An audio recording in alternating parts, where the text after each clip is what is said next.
جادوئی brush کی کہانی شونا کٹ کے ناظرین، اگر آپ چینل پر نئے ہیں تو چینل کو سبسکرائب کر لیں تاکہ آپ کو آنے والی ہر نئی اور پیاری کہانی ملتی رہے۔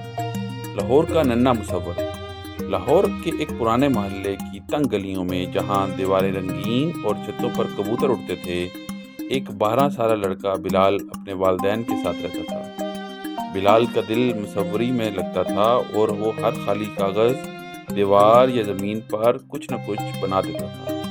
اس کے پاس مہنگے برش اور رنگ تو نہیں تھے، لیکن اس کی تخیل کی دنیا بہت وسیع تھی۔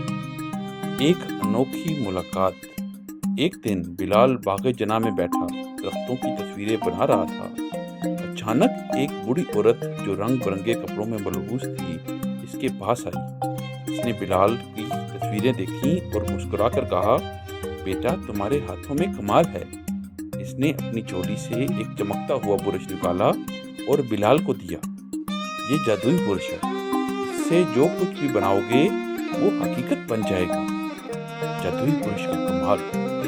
بلال نے برش سے ایک پرندہ بنایا جو فوراً زندہ ہو کر اڑ گیا۔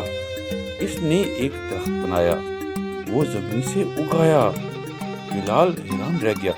اس نے اپنے محلے کی دیواروں پر خوبصورت مناظر بنائے جو سب حقیقت میں بدل گئے۔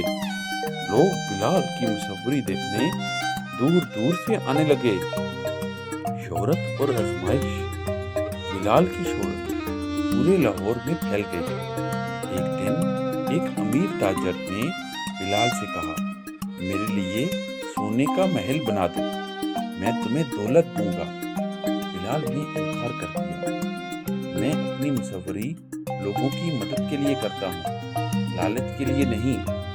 تاجر ناراض ہو گیا اور بلال سے برش چھیننے کی کوشش کی، لیکن برش نے خود بخود غائب ہو کر بلال کے پاس واپس آ گیا۔ اس کہانی سے ہمیں سبق اور نیکی کا سفر ملتا ہے۔ بلال نے جادوئی برش سے غریبوں کے لیے گھر، بھوکوں کے لیے کھانا اور بچوں کے لیے کھلونے بنائے۔ اس کے کاموں سے پورا شہر خوشحال ہو گیا۔ ایک دن وہی بوڑھی عورت دوبارہ آئی اور کہا، بیٹا تم نے جادوئی برش کا صحیح استعمال کیا ہے، یاد رکھو اصل جادو تمہارے دل کی نیکی میں ہے۔ بلال نے سیکھا کہ سچی خوشی دوسروں کی مدد کرنے میں ہے۔ اس نے اپنے فن کو لوگوں کی خدمت میں استعمال کیا اور ایک مثال قائم کی کہ نیکی اور خلوص سے دنیا کو بہتر بنایا جا سکتا ہے۔ شونا کٹ کے ناظرین، اگر آپ کو یہ کہانی اچھی لگی ہے تو کہانی کو لائک کریں اور اس کو اپنے دوستوں کے ساتھ شیئر کریں۔ کل ملتے ہیں ایک نئی اور خوبصورت کہانی کے ساتھ۔ Bye bye.